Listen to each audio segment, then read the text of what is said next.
क्षमा साधुशीला भूतिज्ञा भूततत्परा कुमुद्वती कमलिनी जलफेन विदूषणा ईडा पिङ्गळमध्यस्था रत्नसिंहासनस्थिता आदित्यादित्रिरूपा च तथा सङ्कटभञ्जनी तारिणी तारणी मत्ता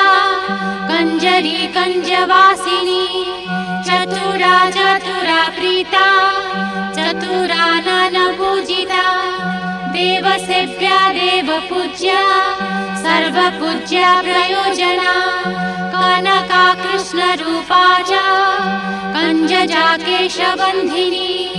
हिंस्रका हिंस्रकावश्या सर्ववेषविदायिनी उच्चाटनी स्तम्भिनी च सख्यरा